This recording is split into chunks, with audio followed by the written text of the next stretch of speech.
Sometimes the deepest holes aren't in the ground, they're in your heart. Ethan Rowe knew that feeling all too well after losing his marriage and watching his daughter grow up from a distance. The 45-year-old single father bought a rundown cabin in the Arizona desert, hoping a fresh start might heal what years of regret had broken. While fixing the old floorboards, he heard a sound that stopped him cold, an echo falling into darkness beneath his feet. When he pulled up the boards, he found a hole dropping 7,000 feet straight down into the earth. What he discovered at the bottom would shake everything he believed. But here's what nobody expected.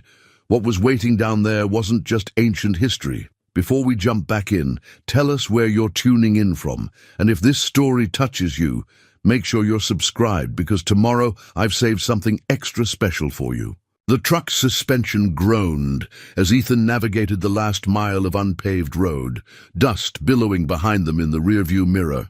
Beside him, his daughter Sloane stared out the window at the endless expanse of desert scrub and rust-colored earth. She hadn't said much since they left Flagstaff 2 hours ago, and Ethan couldn't blame her. This wasn't exactly the reconciliation either of them had imagined. "It's just over this ridge," he said, gripping the steering wheel tighter than necessary. The silence between them felt heavier than the Arizona heat pressing against the windows. Sloane nodded without looking at him. At 27, she'd inherited her mother's dark hair and his own grey-green eyes, though hers held a wariness that made his chest ache. She'd agreed to spend the summer helping him fix up the property, but her body language suggested she was already counting the days until she could leave. The cabin came into view as they crested the hill, a squat adobe structure with a sagging porch and windows that hadn't seen glass cleaner in a decade. The previous owner had died intestate, and the property had languished in legal limbo for 3 years before Ethan found the listing. He'd bought it for less than the cost of his old truck, which should have been his first warning. "Well," Sloane said, her voice carefully neutral, "it's rustic." Ethan killed the engine and sat for a moment, studying the place that was supposed to represent his fresh start. 45 years old, divorced for 15 years, estranged from his only child for most of that time, and this crumbling desert outpost was his grand plan for fixing everything. "I know it doesn't look like much," he began. "Dad," Sloane turned to face him, her expression softening slightly. "It's fine. We'll make it work."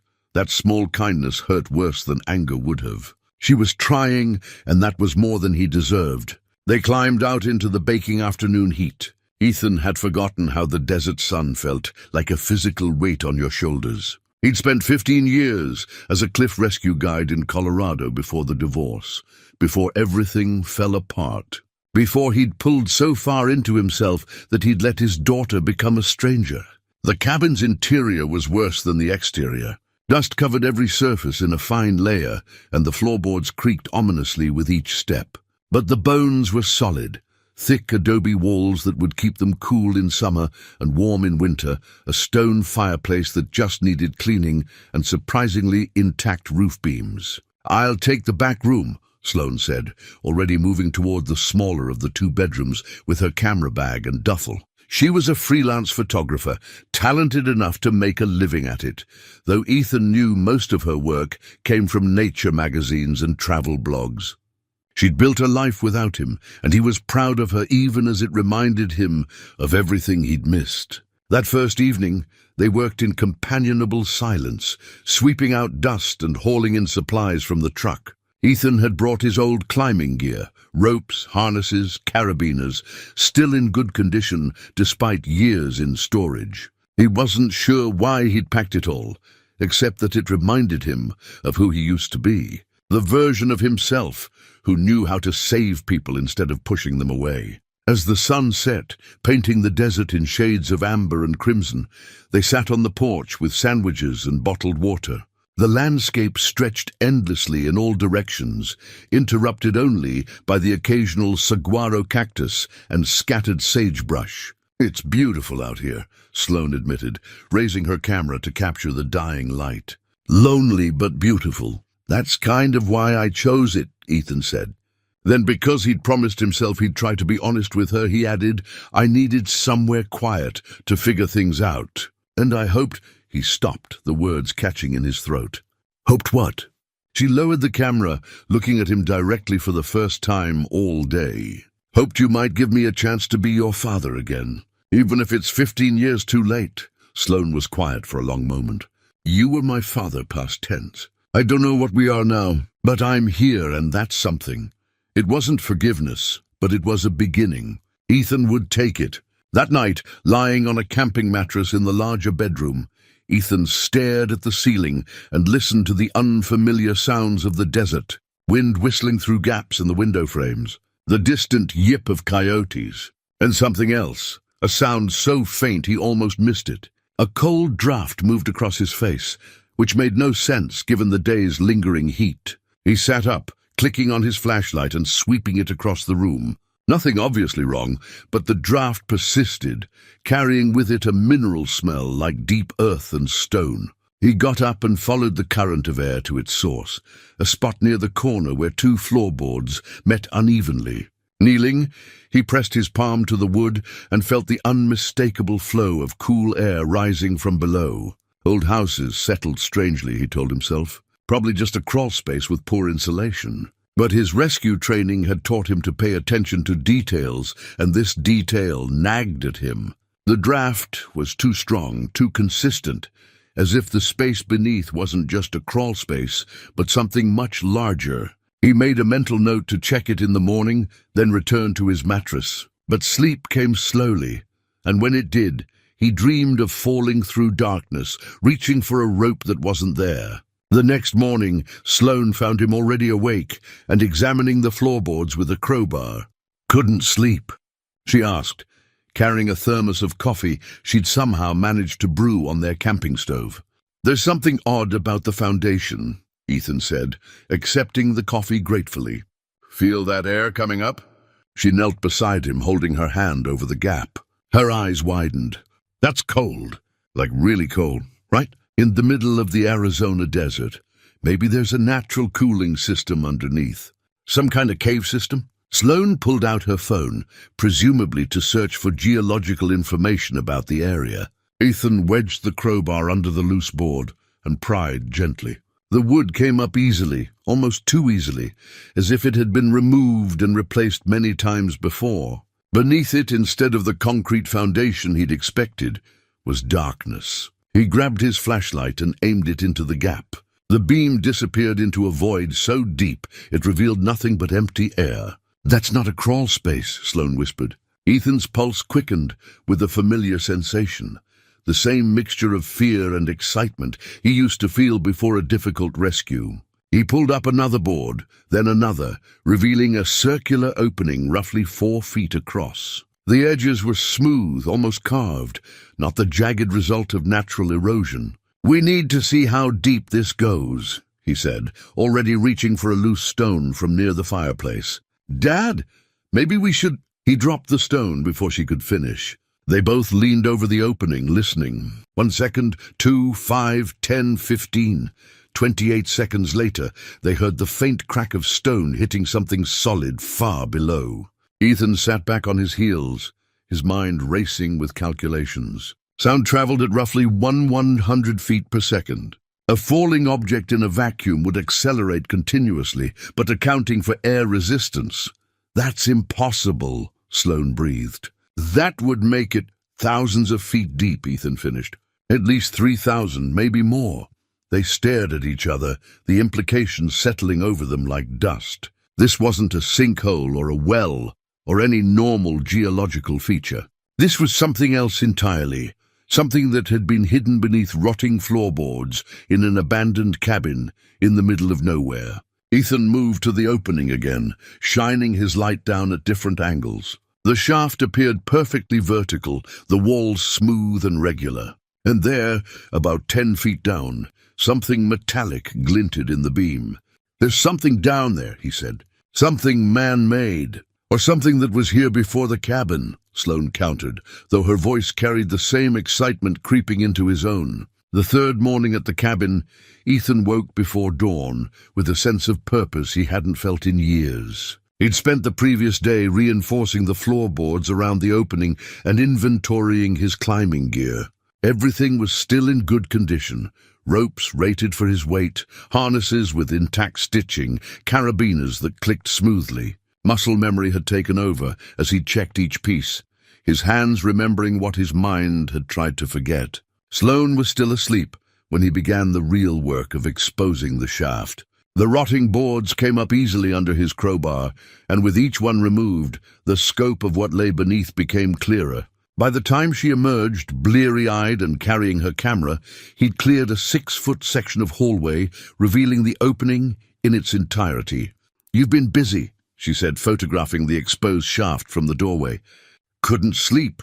Ethan sat back on his heels, studying his work. The opening was perfectly circular, roughly 4 feet in diameter, with walls that appeared almost polished. The edges showed tool marks, deliberate, careful carving that spoke of immense patience and skill. He'd brought a powerful LED lantern from his gear, and now he positioned it at the edge, angling the beam downward. The light penetrated perhaps 30 feet before being swallowed by darkness. But in that brief illumination, he saw something that made his breath catch. "There are handholds," he said, gesturing for Sloane to look. "Cut into the walls. Like a ladder." She knelt beside him, peering into the shaft. "Who carves handholds into a 7,000-foot drop?" "Someone who intended to climb it." Ethan's pulse quickened. This wasn't just a geological curiosity or an abandoned well. This was infrastructure, purposeful and ancient. "I need to go down there." "Absolutely not." Sloane stood abruptly. "Dad, you don't know what's down there. It could be unstable, there could be gases, anything. Which is why I'll take precautions." He was already mentally calculating the descent. "I'll rig a proper anchor system, go down maybe 300 feet just to see what's there. If anything seems off, I come right back up." "This is exactly what Mom said you'd do." Sloane's voice carried an edge of anger now. "Something dangerous appears and you can't help yourself. You have to be the hero, have to prove something." The accusation stung because it held truth. How many times had his ex-wife begged him to take the safer jobs, to stop volunteering for the most dangerous rescues? And how many times had he told her she didn't understand, that people needed him, that he couldn't just walk away from someone in trouble? "This isn't about being a hero," he said quietly. "It's about understanding what's here. Someone built this, Sloane, maybe thousands of years ago, and we might be the first people to find it since then, or maybe we're not supposed to find it." She wrapped her arms around herself, a gesture he recognized from her childhood. "Maybe whoever built it sealed it up for a reason." Ethan stood, brushing dust from his jeans. "I was a rescue guide for 15 years. I know how to assess risk, how to move safely in vertical environments. This is what I trained for. You trained to save people, not to—" She stopped, turning away. "I can't watch you do this." "Then don't watch." "But I can't ignore it either." He moved to his gear, beginning to sort through the ropes. "I spent 15 years after the divorce just existing, Sloane. Not living, not building anything, just taking up space. This place, bringing you here, it was supposed to be different. It was supposed to mean something. And disappearing down a hole in the ground means something." She spun back to face him. "How is that different from all the other times you disappeared on us?" The words hit like a physical blow. She was talking about more than the cave now, and they both knew it. All those rescue calls in the middle of the night, the missed birthdays, the cancelled plans, because someone on some mountain needed him more than his family did. "You're right," he said, setting down the rope. "I disappeared on you. I chose the job over being present, over being your father. And then, when your mother left, when she had every right to leave, I disappeared even more completely. I stopped trying because it hurt too much to face what I'd lost." Sloane's eyes glistened, but she didn't look away. "So why should I believe this is different?" "Because I'm asking you to be part of it." Ethan gestured to the opening. "I'm not running away from you this time. I'm asking you to help me do this safely. Monitor the rope, keep radio contact, pull me up if something goes wrong. Be my partner instead of someone I leave behind." She studied him for a long moment, and he could see her weighing the words against years of disappointment. Finally she exhaled slowly. One descent, 300 feet, like you said. And if I tell you to come up, you come up immediately. No arguments. No arguments, he agreed. They spent the next 2 hours setting up the anchor system. Ethan drove 4 expansion bolts into the thick adobe walls, creating redundant attachment points that could easily hold 5 times his weight. He rigged his rope through a self-belaying device that would catch him if he fell, and attached a second safety line that Sloane would manage from the surface. "Radio check," he said, clipping the small 2-way unit to his harness. Sloane's voice came through clearly from where she stood near the opening. "I hear you. Are you sure about this?" "I'm sure." He clicked on his headlamp and positioned himself at the edge of the shaft. The darkness below seemed to pull at him, promising answers to questions he hadn't known to ask. "Dad?" Sloane's hand touched his shoulder. "Be careful, always." He met her eyes and saw fear there, but also something else, a willingness to trust him one more time. He wouldn't waste it. Ethan backed over the edge, his feet finding the carved handholds immediately. They were worn smooth by countless hands before his, each one a mystery. Who had made this journey before him, and why? The descent began with measured movements, each placement deliberate and secure. The shaft walls were indeed smooth, almost glassy in places, reflecting his headlamp beam in strange patterns. The temperature dropped as he went deeper, the desert heat fading into a cool dampness that carried that same mineral smell he'd noticed the first night. At 50 feet, he paused on one of the carved ledges to look up. The opening above had shrunk to a bright circle, Sloane's silhouette visible at its edge. His radio crackled. "How is it?" she asked. "Stable. The handholds are solid, and the walls show no signs of cracking or instability." He ran his hand along the smooth stone. "Sloane, this wasn't carved recently. These marks are ancient." "How ancient?" "I don't know. But look at the wear patterns, the way the stone has aged." He aimed his headlamp at the wall, illuminating the subtle variations in color and texture. "Centuries at least, maybe longer." He continued downward, counting handholds to track his depth. 100 feet, 150, 200. The shaft remained perfectly vertical, unchanging in its precise geometry. Whoever had built this had possessed engineering knowledge that seemed impossible for the ancient world. At 270 feet, his headlamp caught something different, a metallic glint in the wall to his left. Ethan secured himself to a handhold and leaned closer. It was a bell roughly the size of his fist, wedged into a narrow crevice in the stone.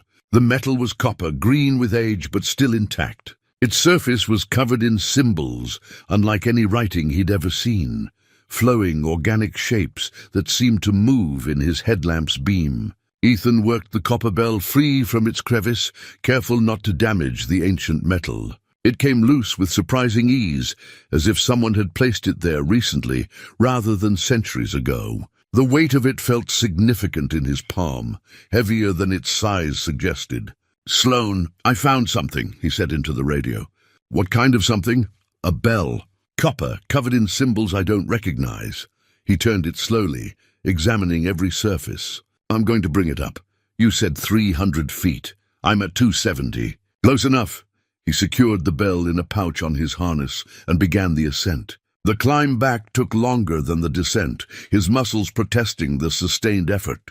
He'd kept himself in decent shape over the years, but this was different from hiking or casual climbing. This was the real work his body had forgotten, and it reminded him with every pull upward. When he finally hauled himself over the edge, Sloane was there immediately, helping him unclip from the rope system. He lay on the floor for a moment, catching his breath, and feeling the strange sensation of being horizontal again after so long vertical. "Let me see it," she said. He retrieved the bell from his pouch and handed it to her. In the morning sunlight streaming through the windows, the verdigris patterns on its surface seemed to glow with an inner luminescence. The symbols were even more intricate than he'd thought. Not just carved, but inlaid with another metal, possibly silver, that had somehow survived the oxidation that claimed the copper. Sloane photographed it from every angle, then pulled out her laptop. "I'm going to run these symbols through some databases. If they match any known writing system, we should get hits. While she worked, Ethan examined the bell more closely. It had a small clapper inside that produced a clear, resonant tone when he rang it gently. The sound was strange, almost otherworldly, with harmonics that seemed to extend beyond normal hearing range. He felt the vibration in his chest, in his bones. "That's beautiful," Sloane said, looking up from her screen, "but also kind of unsettling." "Ring it over the shaft," Ethan suggested. She gave him a skeptical look, but stood and walked to the opening. When she rang the bell, the tone seemed to fall into the darkness, echoing and re-echoing until it became something more than sound, a presence, a calling. They both stood silent, listening as the reverberations faded slowly into nothing. "No matches," Sloane said finally, returning to her laptop. "The symbols don't correspond to any known ancient language in the databases I can access. Not Sumerian, not Egyptian hieroglyphics, not Mayan, nothing. What about Native American petroglyphs? This is Arizona, after all. Check those first. There are some superficial similarities to Hohokam symbols, but the structure is completely different." She zoomed in on one of her photos. "Look at the complexity here. This isn't pictographic. It's more like a complete written language with grammatical structure. Whoever created this had sophisticated linguistic development." Ethan felt a chill despite the warmth of the cabin. "So we're looking at an unknown ancient civilization with advanced engineering and writing capabilities right here under the Arizona desert. Or we're looking at something much stranger." Sloane met his eyes. "Dad, what if this isn't from around here? What if whoever built it came from somewhere else and left this as a marker?" "You mean like Europeans leaving artifacts when they explored?" "I mean like someone from somewhere else entirely." The implication hung between them, too large and too strange to address directly. Ethan turned back to the shaft, staring into its depths. 300 feet had revealed one artifact. What waited in the remaining thousands of feet below? "I need to go deeper," he said. "Not today." Sloane's tone was firm. "You've been up and down once already. Your muscles need rest, and we need to figure out what we're actually dealing with here before you risk going further." She was right, though he hated to admit it. His shoulders and forearms ached, and his hands showed the beginnings of rope burn despite his gloves. He wasn't 25 anymore, and pretending otherwise would only put him in danger. They spent the afternoon researching, combing through academic papers and archaeological databases, searching for any reference to similar structures. Ethan found mentions of deep caves in various parts of the world, Krubera Cave in Georgia, Veryovkina Cave in Russia, but those were natural formations explored with modern equipment. Nothing about deliberately constructed vertical shafts of this magnitude. "What about the previous owner?" Sloane asked. "The one who died. Did he know about this?" Ethan pulled out the property documents he'd received at closing. "Morris Gaines, 73 years old when he died. Lived here alone for 20 years. No family, no close friends that the lawyer could find. They only discovered his death when the power company came to disconnect service for non-payment. And he just disappeared? No body? The report said the cabin was empty. His truck was here, his clothes, everything. But no sign of him." Ethan looked at the shaft opening. The lawyer assumed he'd wandered off into the desert, maybe had a stroke or got disoriented. "Happens sometimes with elderly folks living alone. Or maybe he went down," Sloane said quietly. The possibility settled over them like dust. Had Morris Gaines discovered the shaft just as they had? Had his curiosity led him to descend, and had something down there prevented his return? That evening, they sat outside watching the sunset paint the desert in shades of rust and gold. Sloane had her camera, capturing the way the light transformed the landscape. Ethan watched her work, seeing the focused intensity that had always been part of her, even as a child. She'd inherited that from him, the ability to lose herself completely in a task, to shut out everything else in pursuit of understanding. "I'm sorry," he said suddenly. She lowered the camera. "For what?" "For all of it. For choosing the rescues over being home. For not fighting harder to stay in your life after the divorce. For letting you grow up thinking you weren't important enough." Sloane was quiet for a long moment. "You were important to people. You saved lives. That's not nothing. But I lost you. That's everything. He stared at his hands, rough and scarred from years of rope work. After your mother left, after the custody ruling, I told myself it was better this way, that you'd be better off without me around to disappoint you. But that was cowardice dressed up as sacrifice. Yeah, she said softly. It was.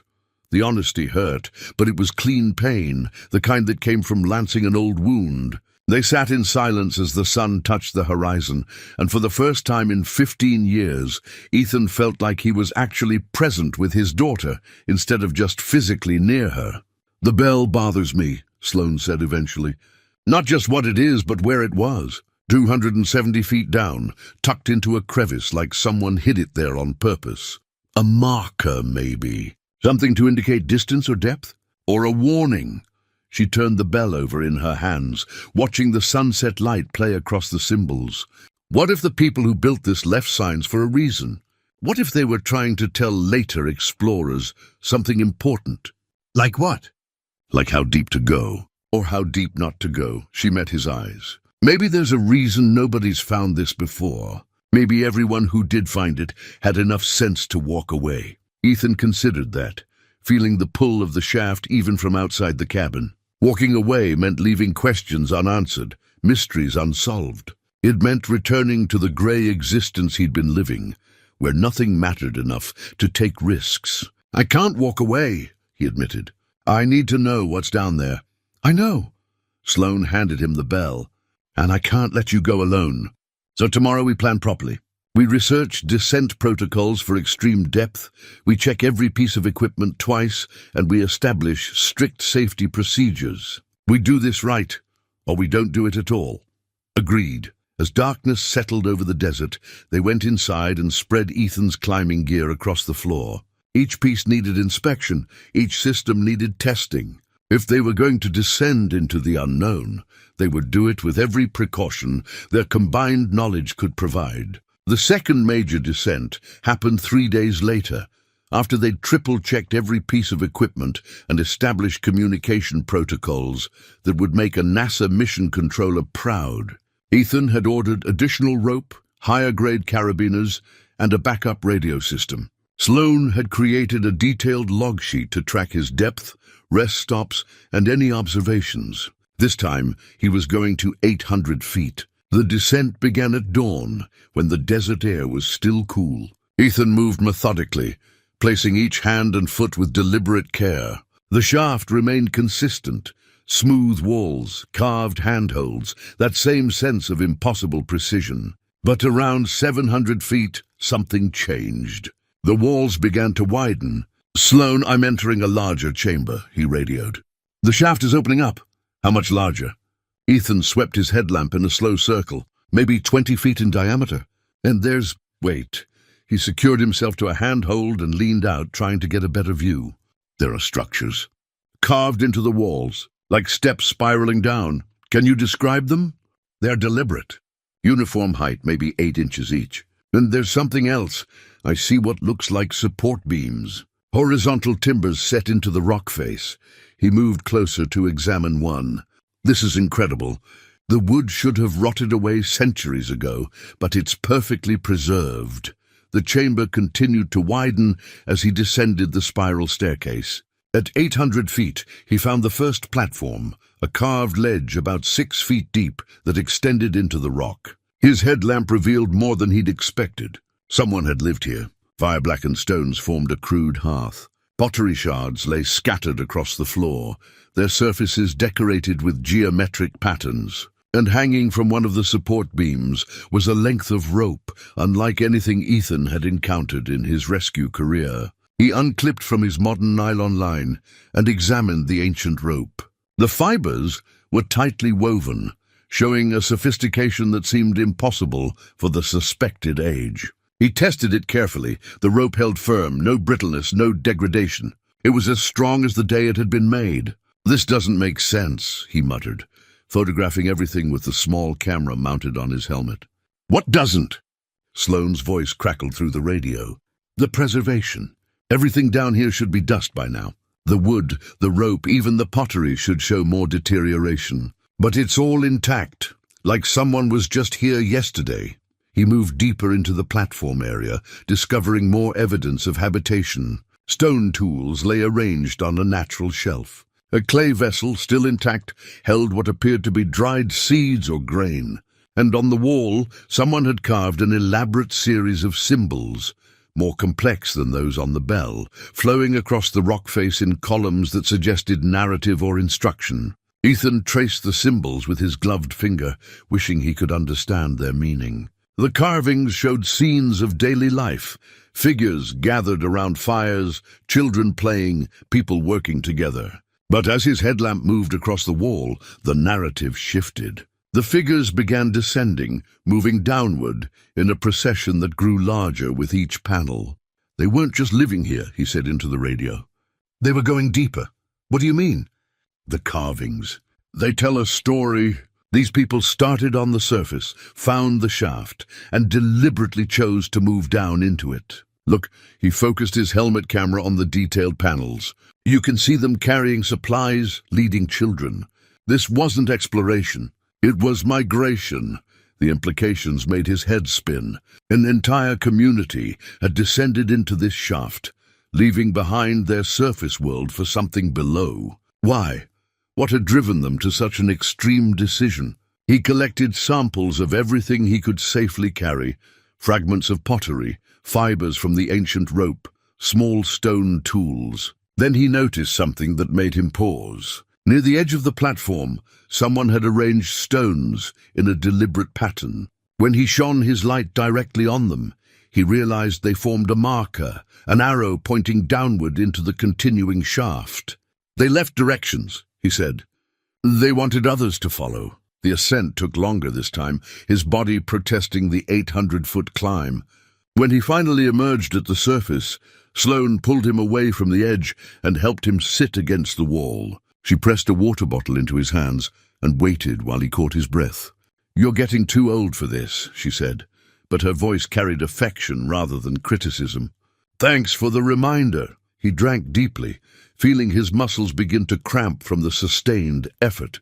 "But Sloane, what we're looking at here, this changes everything we think we know about this region's history." She'd already spread out the items he'd brought up, examining each one with careful attention. The ancient rope especially fascinated her, its preservation defying explanation. She took macro photographs of the fiber structure, documenting the tight weave and the individual strands. "We need to bring in an expert," she said. "Someone who can date these materials properly and translate those symbols." Ethan nodded, though part of him resisted the idea of sharing their discovery. This felt personal somehow, like the shaft had been waiting specifically for them. But Sloane was right. This was bigger than their private exploration. This was archaeological history. "I have a contact," Sloane continued, pulling out her phone. "Professor Faye Moreland at Arizona State. She specializes in pre-Columbian cultures and ancient linguistics. I worked with her last year on a photo essay about Hohokam sites. Will she be discreet? She's a serious academic. She'll want to document everything properly before going public." Sloane began typing an email. "I'll send her some of the photos, see if she recognizes the symbols or can provide context for the artifacts." While she worked, Ethan studied the pottery shards. The geometric patterns were precise, mathematical even. Whoever had created these vessels understood symmetry and proportion at a sophisticated level. One piece showed what appeared to be astronomical symbols, circles and lines that might represent planets or stars. What were they looking for down there? He wondered aloud. What would make an entire community leave the surface world and descend into darkness? Maybe they weren't looking for something, Sloane suggested, still focused on her phone. Maybe they were running from something. The thought chilled him. The Southwest had a history of collapsed civilizations, the ancestral Puebloans, the Hohokam. Climate change, drought, warfare had all driven migrations and cultural transformations. But those groups had moved horizontally across the landscape, seeking better territory. Only these people had gone down. "Email sent," Sloane announced. "Now we wait for a response." They spent the evening analyzing the photographs and samples. Ethan sketched the layout of the platform from memory, trying to capture the spatial relationships between different elements. Sloane worked on enhancing the images of the wall carvings, adjusting contrast and brightness to reveal details invisible to the naked eye. Around midnight, Sloane's laptop chimed with an incoming email. She opened it and read silently, her expression shifting from curiosity to astonishment. "Professor Morland wants to visit immediately," she said. She recognized some of the symbol structures. She says they're Proto-Uto-Aztecan, but they predate any known examples by at least 500 years. How soon can she get here? She's driving up tomorrow. She wants to see the shaft in person before she comments further. Sloane turned the laptop so Ethan could read the email. Professor Morland's message was brief but urgent, filled with questions about the site's exact location and preservation conditions. "This is really happening," Sloane said quietly. "We found something significant." Ethan looked at the shaft opening, still visible in the darkness beyond their work lights. 800 feet had revealed a habitation site, but thousands of feet remained unexplored, holding secrets that had waited centuries for discovery. "We've barely begun," he said. Professor Faye Morland arrived the next afternoon in a dust-covered jeep packed with equipment. She was a woman in her early 60s, with silver-streaked hair pulled back in a practical bun and eyes that missed nothing. She barely greeted them before asking to see the shaft. "My God," she breathed, kneeling at the edge of the opening. "The precision of this construction, I've never seen anything like it." Ethan and Sloane exchanged glances.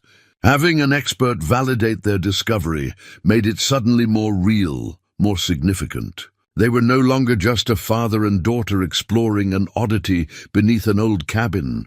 They were custodians of something that could rewrite archaeological understanding. Professor Morland spent an hour examining the artifacts they'd recovered, handling each piece with reverent care. When she studied the photographs of the wall carvings, her hands trembled slightly. "This script," she said, zooming in on Sloane's enhanced images. "It shares structural elements with Proto-Uto-Aztecan languages, but the complexity is extraordinary. This isn't a simple pictographic system. This is a fully developed written language with clear grammatical markers." "Can you read it?" Ethan asked. "Not yet, but I can make some educated guesses based on symbol patterns and contextual positioning." She pointed to a recurring symbol that appeared throughout the carvings. "This appears to be a directional marker, and this one," she indicated a circular symbol with radiating lines, "shows up in contexts that suggest below or beneath. They were definitely documenting a descent." Over the next 2 days, they established a working partnership.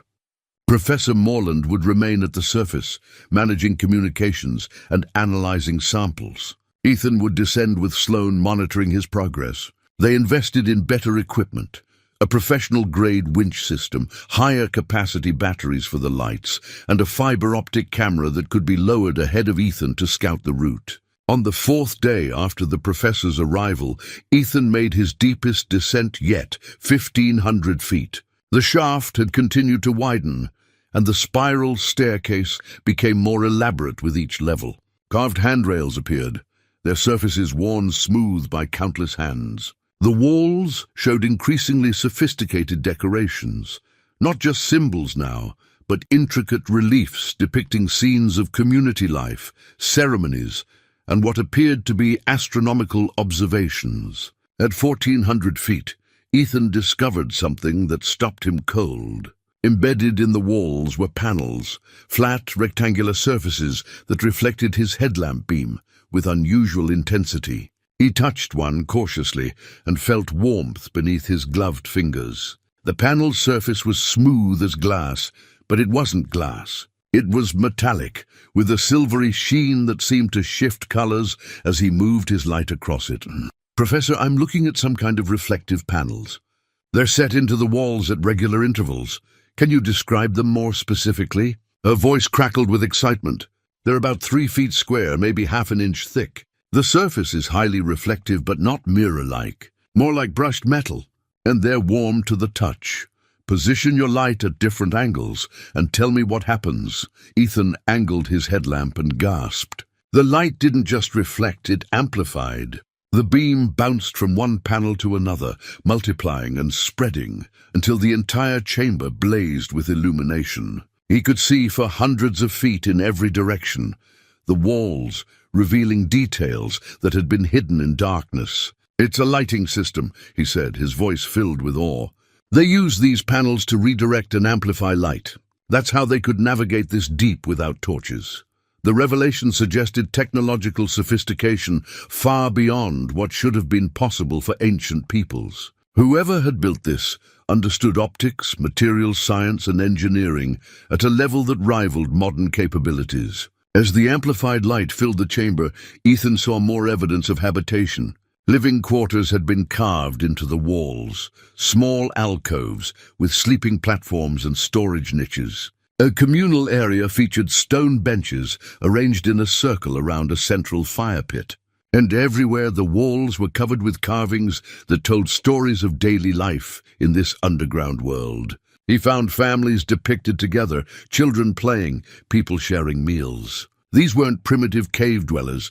They were a sophisticated society that had chosen to build a life beneath the earth. At 1,500 feet, he discovered a shrine-like alcove carved deeper into the wall than the living spaces. The entrance was framed with elaborate geometric patterns, and inside, resting on a stone pedestal, was a medallion made of jade. Ethan secured himself carefully before reaching for it.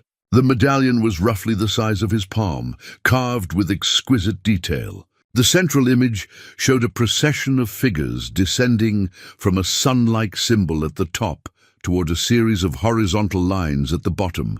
Between them were layers of carved scenes, people leaving structures, people in distress, people finding shelter below the earth. "It's a migration story," he reported to the surface. "They didn't just explore this place.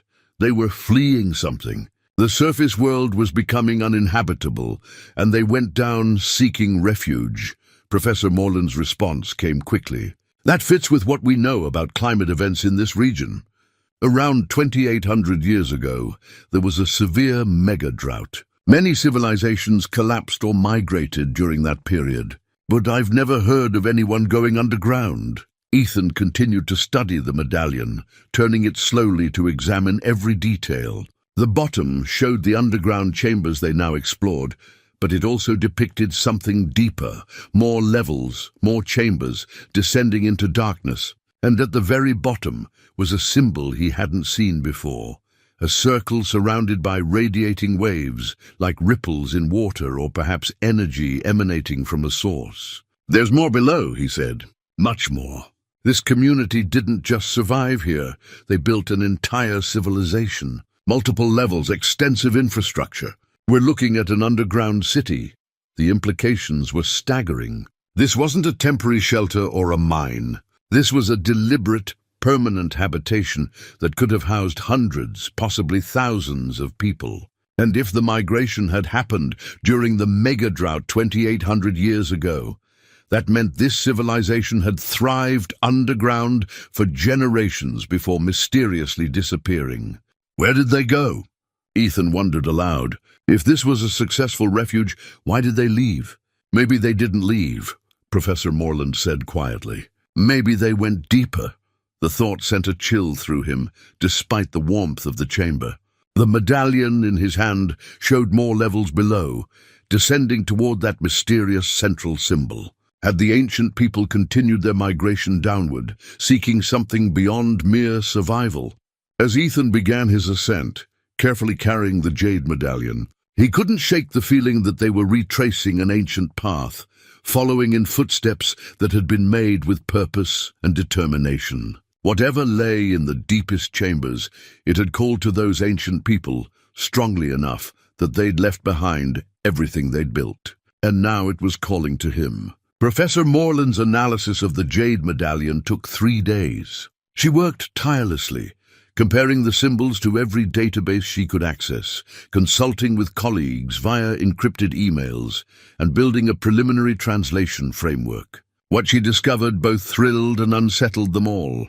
The script contains warnings, she announced one evening. The three of them gathered around her makeshift workspace. References to the deepest chamber and what sleeps below.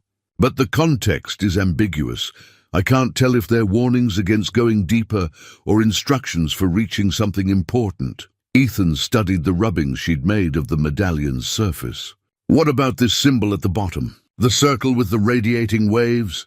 That appears consistently in context suggesting power, energy, or transformation. In some panels, it's associated with healing. In others, with danger. She adjusted her reading glasses. The ancient people seem to have conflicted feelings about whatever this represents. Sloane had been quiet, reviewing her photographs. Now she spoke up. What if it's both? What if there was something down there that could help them but also posed risks? Like what? Ethan asked. I don't know. A water source? A geothermal vent that provided heat but could also be dangerous. She pulled up an image on her laptop. Look at these carvings from the 1,500-foot level. The people look healthy here, thriving even. But in the lower panels, the figures become more abstract, almost ethereal. Professor Morland leaned in to examine the image. You're right. The artistic style shifts dramatically in the lower sections. Either different artists created them, or something about the deeper levels changed how they perceived and depicted reality. The conversation continued late into the night, theories building upon theories. Were they looking at a simple migration story or something more complex? Had the ancient people found what they were seeking in the depths, or had they lost themselves to it? The next morning, Ethan proposed going to 2,000 feet, deeper than any previous descent. Sloane was reluctant, worried about the cumulative strain on his body, but he insisted. They needed answers, and answers lay below. The descent took nearly 3 hours. The spiral staircase had become more elaborate at these depths, with landings every 100 feet or so. Each landing showed evidence of use: worn stones, fire pits, storage alcoves. The ancient people had created waypoints, places to rest during their long journeys up and down. At 1,900 feet, the shaft opened into another large chamber, and Ethan found himself standing in what could only be described as a temple. The space was vast, perhaps 50 feet across, with a domed ceiling carved with astronomical charts. The walls were covered with the metallic panels he'd seen before, but here they were arranged in complex patterns that created cascading light effects. When his headlamp struck them, the entire chamber lit up with a soft golden glow. In the center of the chamber stood a stone altar, and on it rested a tablet made of metal, not copper or bronze, but something that seemed to absorb and reflect light simultaneously. Ethan approached it carefully, his training screaming caution, even as his curiosity pulled him forward. The tablet was roughly 2 feet square and covered on both sides with engravings. But these weren't the flowing symbols of the previous inscriptions. These were mathematical, geometric patterns, astronomical calculations, and what appeared to be star charts. "Professor, you need to see this," he said into the radio, his voice tight with excitement. He photographed the tablet from every angle, then carefully examined the astronomical charts. They showed constellations, but not as they appeared from Earth's surface. The perspective was different, the angles wrong. "These star charts aren't from here," he said slowly, realization dawning. "They're showing the sky from somewhere else." "What do you mean, somewhere else?" Professor Morland's voice carried sharp interest. "I mean, these aren't Earth observations. The stellar positions, the relationships between stars, this is what the sky would look like from a different vantage point. A different world." The silence that followed was heavy with implication. Sloane was the first to speak, her voice steady, despite the magnitude of what was being suggested. "Dad, are you saying this is alien?" "I'm saying whoever made this tablet had knowledge of stellar positions that shouldn't be possible from Earth's surface. Either they had incredibly advanced astronomical capabilities or—" He stopped, the words too large to speak. "Or they came from somewhere else," Professor Morland finished quietly. "And the ancient people found what they left behind." Ethan continued exploring the temple chamber, finding more evidence that supported the impossible conclusion. Tools that showed no sign of traditional manufacturing. No hammer marks, no casting seams. Materials that shouldn't exist. Metals with properties that defied conventional composition. And everywhere, those symbols that seemed to shift and flow when viewed from different angles. The ancient people hadn't built this place. They discovered it just as Ethan had. And what they'd found had transformed them, changed their understanding of the universe and their place in it. "I need to keep going," Ethan said. "We need to reach the bottom, see what's really down there." "Ethan, you've been down for over 3 hours," Professor Morland cautioned. "Your body needs rest. Just a little farther, to 2,000 feet. Then I'll come up." He descended the remaining 100 feet and found himself at another platform, the largest yet. This one showed signs of more recent activity. Not recent in the sense of days or weeks, but recent compared to the millennia-old structures above. Debris from the ancient civilization lay scattered, pottery, tools, personal items abandoned in what appeared to have been haste. They'd fled from here. Something had made them leave behind their possessions and climb back toward the surface. Or perhaps they'd gone deeper, drawn by whatever waited below. Ethan stood at the edge of the platform, shining his light down into the continuing shaft. The beam disappeared into darkness that seemed to swallow it whole. How much farther did it go? 3,000 feet? 5,000? And what waited at the bottom? As he prepared to begin the long ascent, a sound reached him from below, a deep, resonant hum that he felt more than heard. It was similar to the tone the copper bell produced, but vastly more powerful. The stone beneath his feet vibrated with it. "Did you hear that?" he asked into the radio. "Hear what?" "The humming. It's coming from below." Silence from the surface, then Professor Morland's voice, carefully controlled. "Ethan, there's nothing on our monitoring equipment. No seismic activity, no audio signatures. Whatever you're hearing, it's localized to your position." The humming continued, rising and falling in waves that seemed almost rhythmic, almost like breathing. Ethan stood transfixed, listening to the ancient sound that had probably been here for millennia, waiting for someone to hear it. "I'm coming up," he said finally, though every instinct screamed at him to continue downward, to follow the sound to its source. The ascent was grueling, his muscles protesting every pull, every step. By the time he reached the surface, he was shaking with exhaustion.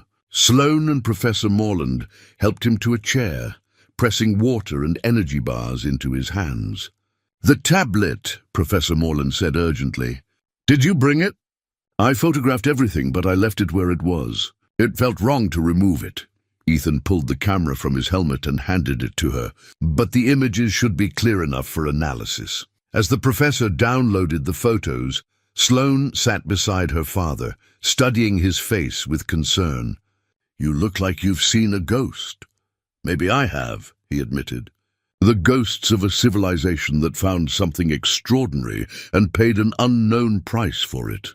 2 days of rest and planning followed before they attempted the deepest descent yet. Ethan's body had needed the recovery time, and Professor Morland had needed time to analyze the star charts from the metal tablet. What she discovered kept her awake both nights, poring over astronomical databases and consulting with colleagues via carefully worded emails that revealed nothing about the source of her data. On the morning of the deep descent, she pulled Ethan and Sloan aside before they began final equipment checks. "The star charts are real," she said without preamble. "I've had 3 independent astronomers verify the stellar positions without telling them why I was asking. The perspective shown on that tablet corresponds to a location approximately 42 light-years from Earth, in the constellation Carina. Whoever created those charts had either visited that location or possessed knowledge transmitted from there." The statement hung in the air like smoke. They'd been dancing around the implications for days, but hearing it stated so plainly made it impossible to ignore. This wasn't just an archaeological discovery. This was evidence of contact with something beyond Earth. "So what do we do?" Sloan asked quietly.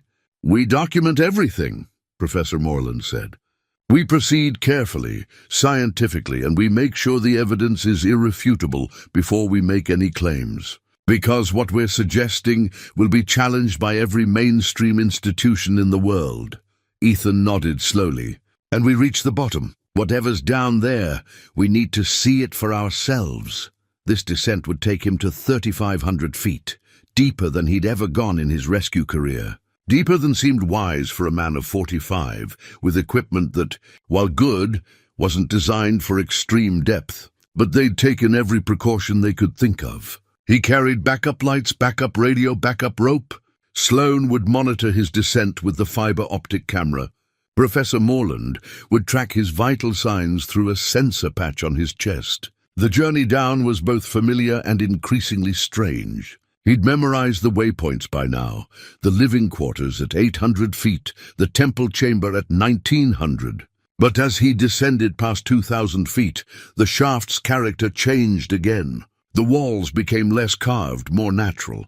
He was transitioning from the constructed portions into what appeared to be a natural cave system that the ancient people had incorporated into their structure. The smooth, polished surfaces gave way to rough stone that showed the marks of geological formation rather than human tools. At 3,200 feet, he encountered the crystal chamber.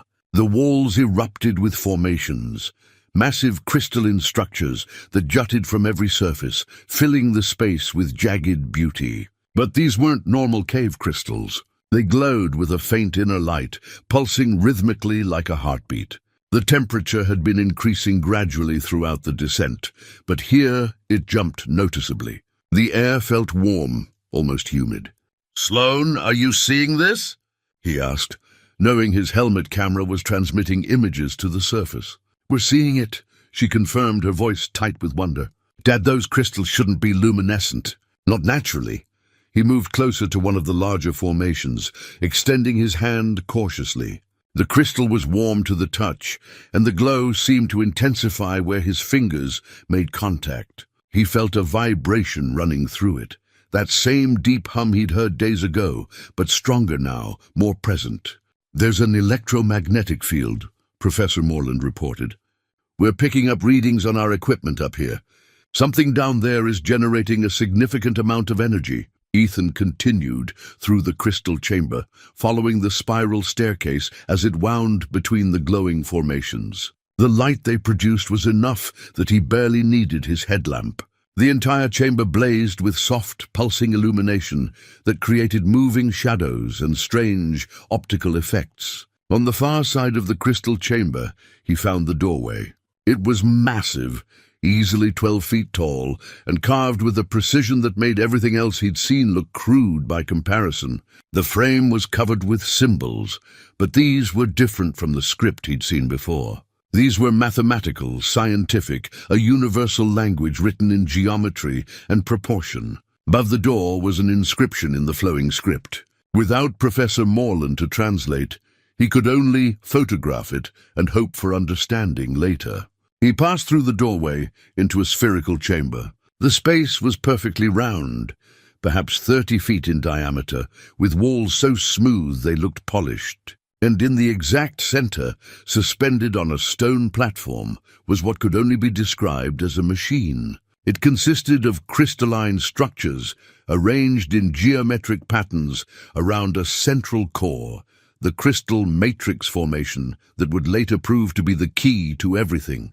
The crystals were similar to those in the outer chamber, but more refined, more deliberately shaped. They connected to metallic components that showed no signs of corrosion, despite their obvious age. "This is technology," Ethan breathed. "Advanced technology." His radio crackled with interference, Professor Morland's voice cutting in and out. "Readings are off the scale. Electromagnetic, dangerous." "Say again, Professor." "You're breaking up. Should evacuate. Field strength increasing." The crystal matrix seemed to respond to his presence, its glow intensifying. The hum grew louder, filling the spherical chamber with resonance that made his bones vibrate. His equipment began to malfunction, compass spinning wildly, the digital depth gauge flickering. He circled the platform carefully, documenting everything with his camera. The metallic components were too precise to be ancient human work, too strange in their configuration to be modern. They showed design principles that seemed almost organic, as if they'd grown rather than been constructed. And then he saw what was embedded within the central crystal, preserved inside the translucent matrix, like an insect in amber. It was clearly manufactured, clearly technological, and clearly not of human origin. The components were too small, too complex, showing design aesthetics that spoke of a completely different evolutionary path. The implications crashed over him like a wave. The ancient people hadn't built this place. They hadn't even discovered it first. They'd found something that had been here long before humanity existed, a repository, a waypoint, perhaps a refuge built by beings from somewhere else in the galaxy. His radio erupted with Sloane's voice, desperate and frightened. "Dad, you need to come up now. Something's happening on the surface." "What kind of something?" "The ground is splitting. There are tremors, and I can see—" "Dad, there are other openings appearing around the cabin. The whole area is destabilizing. I'm coming up." He took one last look at the crystal matrix, its light now bright enough to hurt his eyes. Whatever they'd done by coming here, whatever he'd activated by touching the crystals, it was triggering a response. As he turned to leave, the matrix flared with brilliant intensity. For just a moment, Ethan experienced something impossible, a vision, a memory that wasn't his own. He saw the ancient people discovering this chamber, saw their wonder and fear. He saw them trying to understand the technology, trying to harness it. And he saw what happened when they succeeded. Transformation, evolution, something that changed them at a fundamental level. Some had embraced it, merging with the technology in ways he couldn't fully comprehend. Others had fled in terror, racing back toward the surface and the familiar world above. The vision ended as abruptly as it began. Ethan staggered, disoriented, then forced himself to move. The chamber was vibrating now, the crystals humming in harmony. He had to get out, had to reach the surface before whatever was happening intensified. The ascent was a nightmare of adrenaline and fear. Ethan's hands burned as he hauled himself upward, rope sliding through his belay device faster than was safe. The walls vibrated around him, sending cascades of ancient dust into the air. The crystals in the chamber below pulsed with increasing intensity, their light visible even as he climbed hundreds of feet above them. At 2,800 feet, he paused on a platform to catch his breath and check in with the surface. His radio crackled with static, but Sloane's voice cut through clearly enough. "Dad, the fissures are spreading. I can see at least 6 new openings within a quarter-mile of the cabin. What about the cabin itself?" "The foundation is cracking. Professor Morland wants us to evacuate, but I'm not leaving until you're up. I'm moving as fast as I can." He gulped water from his bottle, his throat raw from breathing the dusty air. His muscles screamed in protest, but he forced himself to continue. At 2,000 feet, something dislodged from the wall. A stone tablet that had been hidden in a crevice, shaken loose by the vibrations. It clattered onto the platform beside him, and despite the urgency of his situation, Ethan couldn't help but examine it. The tablet was metal, etched with mathematical formulas and star charts even more detailed than the ones he'd seen in the temple chamber. These weren't just observations. They were navigation charts, showing trajectories between stellar systems. Whoever had created this had traveled between the stars. He secured the tablet in his pack and resumed climbing, but his mind raced with implications. This wasn't a random alien artifact. This was part of a network, a system of waypoints or repositories scattered across multiple worlds. Earth had been one stop on a journey that spanned light years. At 1,200 feet, he got clearer radio contact with Professor Morland. "Ethan, we need to discuss what happens next," she said, her academic composure cracking under stress. "Whatever you activated down there, it's affecting a massive area. If this continues, we'll have government agencies, military media, everyone will converge on this location. Let them come. The world needs to know what's here. But do we understand it well enough to explain? Do we know what we're unleashing?" The question haunted him as he climbed. The ancient people had found this place, had interacted with the technology, and had ultimately either disappeared or been transformed by it. Were he and his companions about to repeat that history? At 600 feet, his exhaustion nearly overwhelmed him. His arms felt like lead, his legs trembled with each step. He'd been climbing for over 2 hours, and his body was approaching its limits. "Sloan," he gasped into the radio, "I need you to be ready to help pull me up the last section. I don't know if I can make it on my own. Already set up the winch system. Just get to 300 feet and we'll haul you the rest of the way." The promise of mechanical assistance gave him the strength to continue. He focused on one handhold at a time, one step at a time, refusing to think about the distance remaining. The light from above grew stronger, Sloane's silhouette visible against the opening. At 300 feet, she activated the winch. The rope went taut, and he felt himself being lifted, taking the weight off his exhausted muscles. He used his feet against the wall to steady himself as the motor pulled him steadily upward. When he finally emerged at the surface, both Sloane and Professor Morland grabbed him, pulling him away from the opening. He collapsed on the floor, every muscle in his body trembling. Sloane pressed water into his hands, while Professor Morland checked his vital signs. "You're hypothermic despite the warm air down there," she said, wrapping an emergency blanket around his shoulders. "And your heart rate is dangerously elevated. You need rest." "No time." Ethan forced himself to sit up, though the effort made his vision swim. "We need to see what's happening outside." They helped him to his feet and out onto the porch. What he saw made him forget his exhaustion. The desert had transformed. Where there had been only empty scrubland, now a dozen glowing fissures split the earth. From each one, light emanated, the same golden glow as the crystals in the deep chamber. The air shimmered with heat and energy, and the smell of ozone was overwhelming. "It started about 20 minutes after you touched the crystal matrix," Professor Morland explained. "The ground began cracking open, revealing more of the underground structure.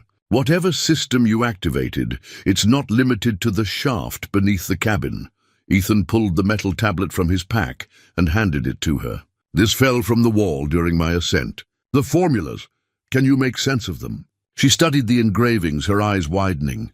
"These are stellar navigation charts. But more than that, she traced one sequence of symbols. These describe biological preservation, species cataloging, genetic archives. What are you saying?" "I'm saying this wasn't just a refuge or a waypoint. This was a repository, a vault designed to preserve biological samples from multiple worlds." She looked up at him, her face pale. "The ancient people didn't just find alien technology. They found a library of life from across the galaxy. Sloane had been documenting the fissures with her camera, but now she turned back to them. If this is a biological repository, what does that make Earth? What does that make us?" The question hung in the desert air, too vast to answer. Were humans just another catalogued species? Or were they something more? Perhaps the descendants of preserved samples that had been released or had escaped millennia ago. Before anyone could respond, they heard the sound of helicopter rotors in the distance. "They're coming," Professor Morland said quietly. "Military or government agencies.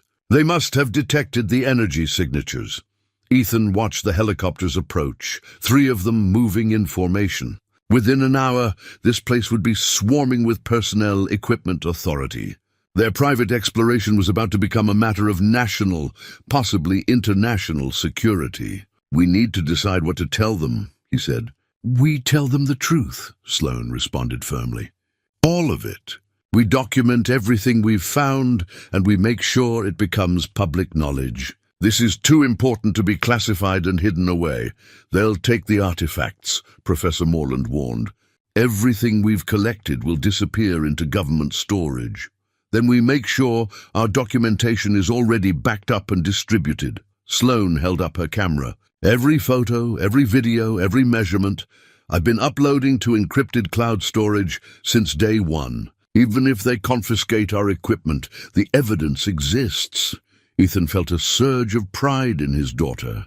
She'd been thinking ahead, protecting their discovery with the same careful planning she brought to her photography work. She'd learned to preserve what mattered, The helicopters landed in a clearing 200 yards from the cabin, kicking up massive dust clouds. Armed personnel emerged, followed by civilians in suits carrying equipment cases. A commander approached, his expression professional but wary. "This area is now under federal jurisdiction," he announced. "I need everyone to step away from the structure and prepare for debriefing." "We're the ones who discovered this site," Ethan said, keeping his voice steady despite his exhaustion. "We have documentation, artifacts, and first-hand knowledge of what's down there. You need our cooperation." The commander's expression softened slightly. "Then let's cooperate. Tell me what you found, and we'll determine the appropriate next steps together." As soldiers began setting up a perimeter and scientists started deploying monitoring equipment, Ethan, Sloan, and Professor Morland sat down with the commander and began explaining their discovery. They left nothing out. The ancient civilization, the advanced technology, the evidence of extraterrestrial origin. To the commander's credit, he listened without interruption, his skepticism gradually giving way to recognition that they were describing something beyond normal experience. When they finished, he sat silent for a long moment. "You understand this changes everything," he said finally. "We know," Ethan replied. "That's why it needs to be handled correctly." 3 miles from the cabin, Ethan stood with Sloan and Professor Morland, watching the horizon glow with unnatural light. The military had insisted they evacuate while specialists assessed the site, but they'd only retreated far enough to satisfy protocol. None of them could leave entirely, not with so much still unknown. The column of light rising from the main shaft was visible for miles now, a beacon that would attract attention from satellites, aircraft, anyone with eyes to see. It pulsed with the same rhythm as the crystals below, and Ethan felt each pulse in his chest like a second heartbeat. "The energy readings are off the scale," Professor Morland said, monitoring her portable equipment. "Whatever you activated is still building. It's not stabilizing, it's accelerating." Sloan lowered her camera, her face troubled. "What if we made a mistake? What if we were never supposed to touch it? Or what if we were exactly supposed to touch it?" Ethan countered. "The ancient people left markers, directions, instructions. They wanted someone to follow their path. And look what happened to them," she replied quietly. The truth of that statement settled over them. They'd found evidence of a thriving underground civilization, but no evidence of what became of them. Had they ascended back to the surface and dispersed? Had they gone deeper and never returned? Or had they become something else entirely, transformed by contact with technology they couldn't fully understand? Ethan's satellite phone rang. "The commander." "We need you back here," the voice said without preamble. "Our teams have explored to 500 feet, and we've encountered something that requires your expertise." "What kind of something?" "Just get back here." The drive back took 15 minutes, navigating around new fissures that had opened across the desert floor. The military had established a full command post. Tents, communications equipment, generators, powering banks of monitors, and analysis stations. Scientists moved between stations with urgent purpose. The commander met them at the perimeter. "We found a chamber at 500 feet with what appears to be an active interface. Our technical team tried to interact with it, and the system responded, but not in any way we understand. We need someone who's been deeper, who's seen the full scope of what's down there." He led them to a bank of monitors showing live feeds from the shaft. The camera focused on a wall panel covered in the flowing script they'd seen throughout the complex. But this panel was different.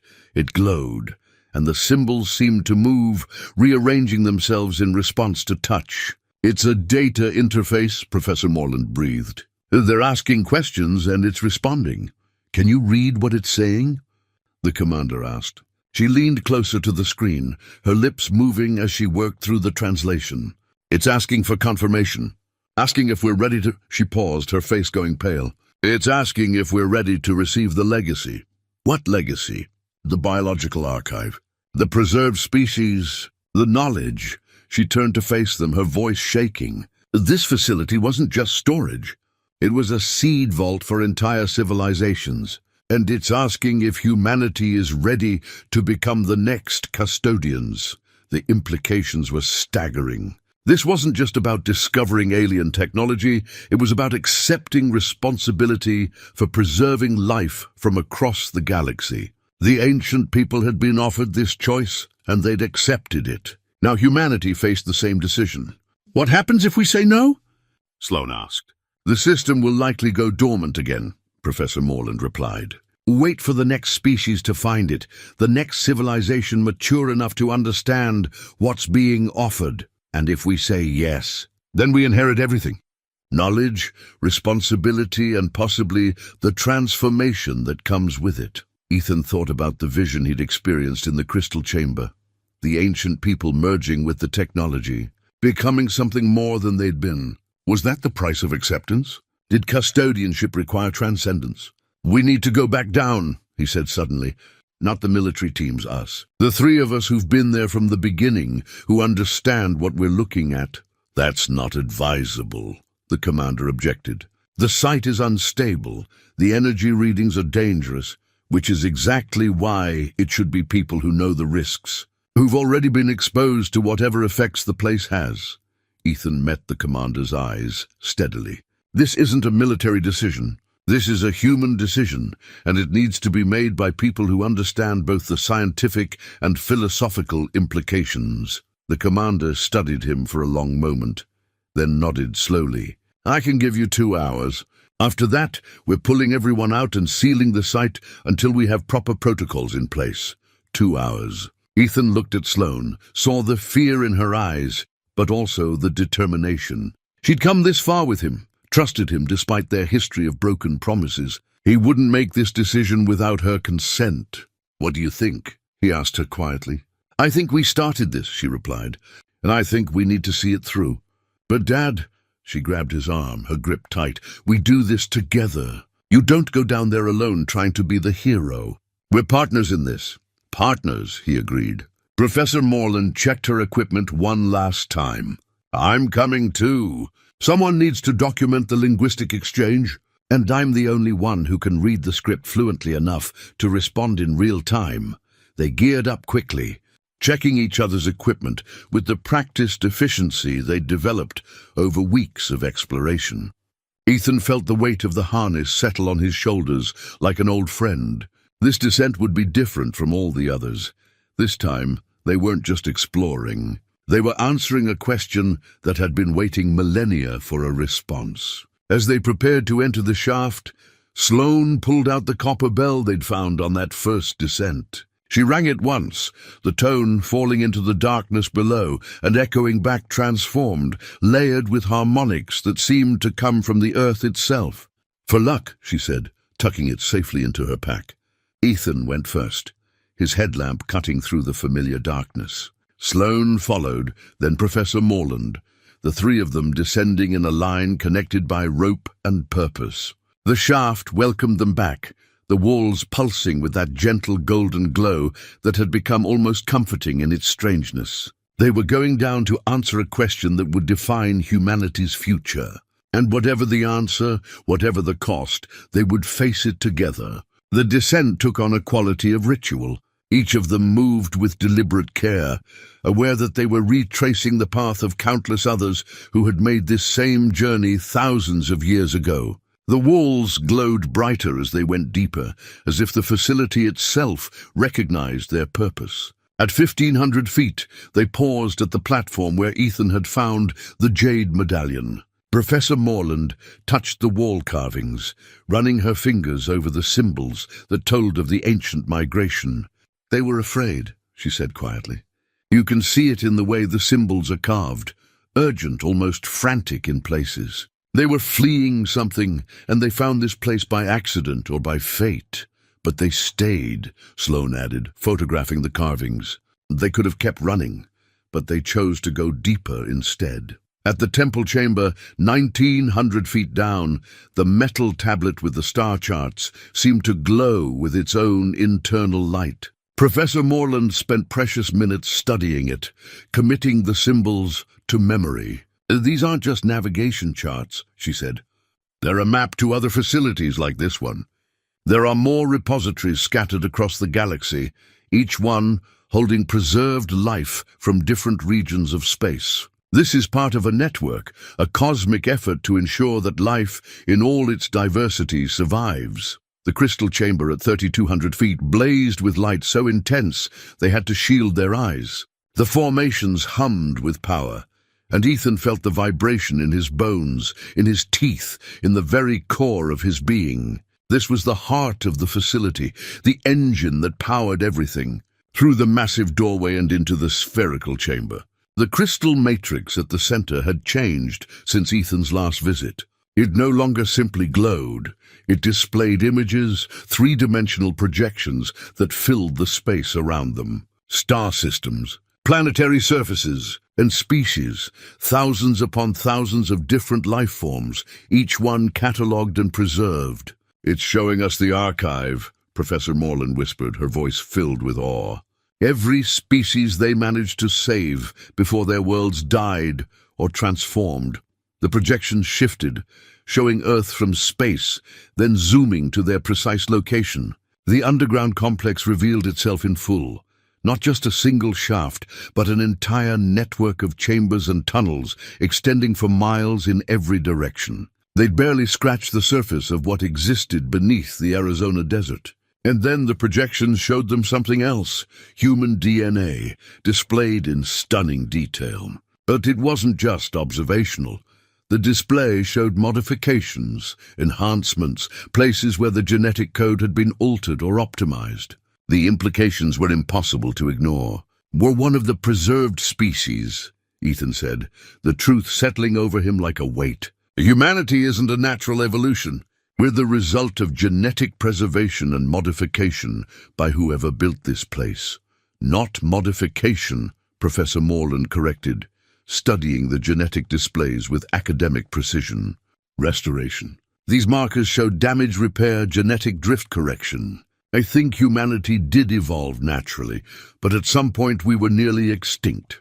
Whoever built this facility preserved our genetic material and reintroduced it, saved us from extinction." The holographic display seemed to respond to her words, showing new images, early humans, struggling in a harsh prehistoric world. Then the intervention, samples collected, genetic material preserved, and later reintroduced into the population. Not creating a new species, but saving one that already existed. "They were gardeners," Sloane said softly, "taking care of life wherever they found it, making sure it had a chance to continue." The display shifted again, showing the ancient people who had discovered this chamber. Ethan watched them interact with the technology, saw their wonder and fear mirror his own. And then he saw the choice they'd been offered, the same choice humanity now faced. Accept the responsibility of custodianship. Become the next gardeners, the next preservers of life across the galaxy.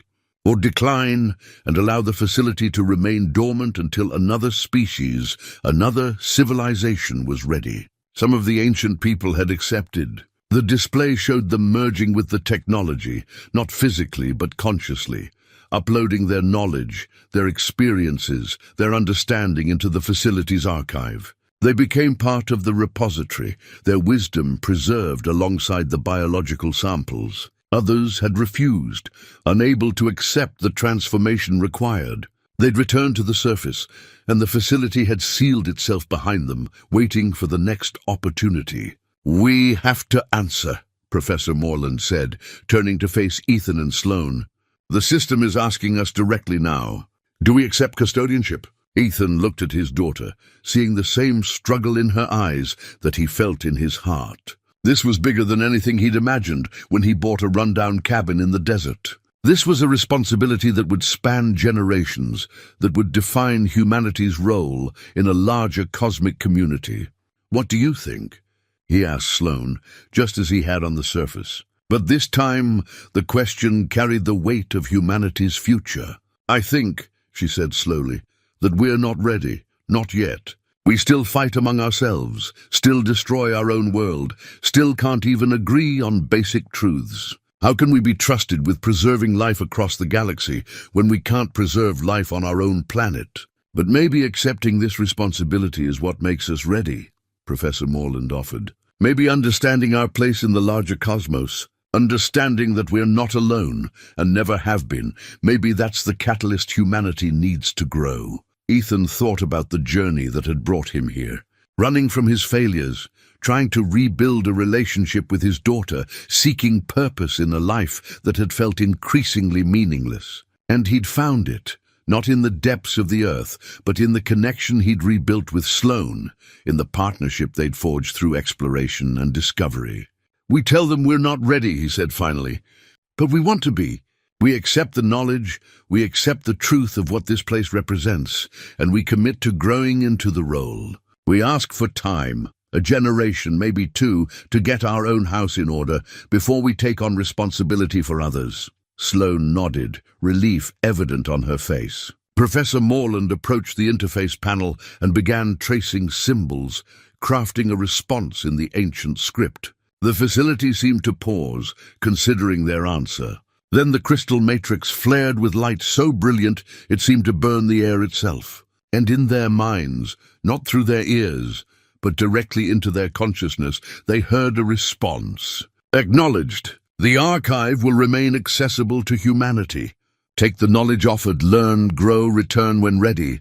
2 months later, Ethan stood on the balcony of a modest apartment in Flagstaff, watching the sun set over the distant mountains. The view was nothing like the endless desert surrounding the cabin, but it carried its own kind of peace.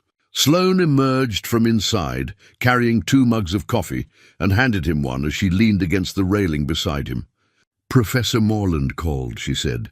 "The government is finally allowing limited academic access to the site. She'll be leading the first research team next month. That's good." "She's earned it." Ethan sipped his coffee, feeling the warmth spread through him. The debriefings had lasted weeks, endless questions from officials who couldn't quite believe what they were being told. But the evidence was irrefutable, and eventually they'd had no choice but to accept the truth. The site remained classified, but the knowledge they'd gained was slowly, carefully being shared with the scientific community. Professor Morland had become the primary liaison between the government and academia, translating the ancient script and documenting the repository's contents. It would take decades, maybe centuries, to fully catalogue everything the facility contained. "I got an email from the rescue service," Ethan said. "They want me to help develop new protocols for deep vertical exploration. Apparently, my experience is suddenly very valuable." Sloane smiled. "Are you going to do it?" "Part-time, maybe. I'm not interested in disappearing into work again. I've learned that lesson." He turned to look at her directly. "Besides, I have other priorities now." She'd been organizing her photographs from the exploration, preparing for an exhibition she was calling Descent. The gallery opening was in 2 weeks, and advance interest had been overwhelming. Even without revealing the classified details of what they'd found, the images of the shaft, the carvings, the crystal chambers spoke to something primal in viewers, a sense of mystery and wonder that transcended explanation. "People need to know there's more to reality than what they see every day," she said, echoing a conversation they'd had weeks ago. "Even if they can't know the full truth yet, they can sense it in the images. They can feel that we're part of something larger." The apartment felt temporary but comfortable. They'd both needed space from the desert, from the intensity of the discovery. But Ethan found himself thinking about the cabin, or what remained of it, more often than he expected. The structure had partially collapsed into the shaft, but the opening itself had been sealed by the military with a vault door that would have impressed a bank. Still, he knew it was there, waiting. "Do you think we made the right choice?" Sloane asked quietly. "Telling them we weren't ready? I think we made the honest choice. We can't preserve life across the galaxy when we're still learning to preserve it on our own world. But the knowledge is there now. Future generations will have access to it, will learn from it. Maybe our grandchildren or their grandchildren will be the ones ready to accept full custodianship." "Grandchildren?" Sloane raised an eyebrow. "You're getting ahead of yourself, Dad." He laughed, the sound coming easily now. "Maybe, but I'm allowed to think about the future. I spent too many years stuck in regret about the past. They stood in comfortable silence, watching the light fade from the sky. The stars began to appear, and Ethan found himself looking at them differently now. Each point of light represented a possible world, a possible repository like the one beneath the Arizona desert. The network extended across the galaxy, a web of preservation and hope spanning unimaginable distances. Professor Morland thinks there might be another site in the Pacific, Sloane said. Underwater, possibly near a deep ocean trench. She's analyzing historical records of strange phenomena reported by submarines and research vessels. And she wants us to help explore it, she asked. I told her we'd think about it. Sloane looked at him, her expression serious. Would you want to? Do it again? Ethan considered the question carefully. Part of him thrilled at the idea, another discovery, another mystery to unravel. But another part, the part that had grown stronger over the past 2 months, recognized the danger of chasing adventure at the expense of presence. Not right now, he said finally. Maybe someday, but not yet. I'm still rebuilding what I broke, still proving that I can be here, consistently, without running toward the next crisis or challenge. You're doing well with that, Sloane said softly. Being here, I mean. It's different this time. It has to be. I lost 15 years pretending I was protecting you by staying away. I won't waste whatever time we have left. He set down his coffee mug and pulled out his phone, showing her a photo of a small house he'd been looking at. What do you think? Close enough that we can have dinner regularly, far enough that we're not in each other's space. She studied the image, then looked at him with eyes that held a mixture of hope and caution. You're really staying? I'm really staying. The exploration, the discoveries, they matter. But you matter more. And I'm finally old enough and wise enough to know the difference.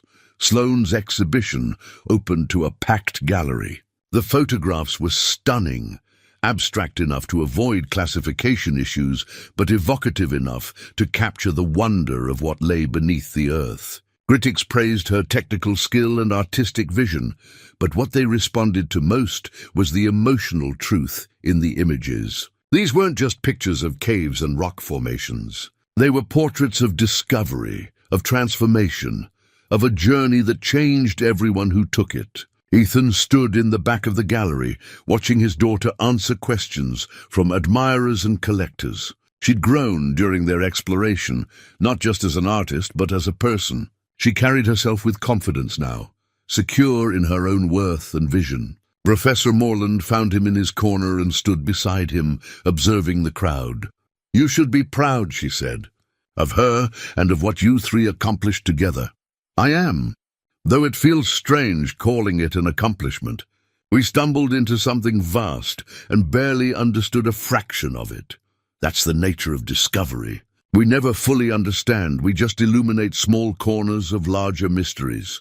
She paused, then added, the repository is still there, still waiting. When humanity is ready, it will be there. I know, and that's comforting somehow. Knowing that the invitation remains open, that we have time to grow into the role. Ethan smiled. We just need to make sure we actually do the growing. As the evening wound down and guests began to depart, Sloane crossed the gallery to stand with her father.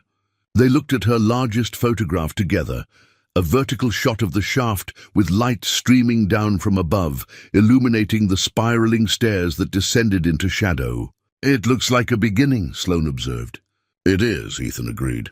For humanity, for us, for everything that comes next. They stood together in the quiet gallery, father and daughter, partners in discovery, connected by a bond that had been broken and remade stronger. The hole beneath the cabin had been 7,000 feet deep, but the connection between them went deeper still. And that, Ethan realized, was the greatest treasure he'd found in all his explorations.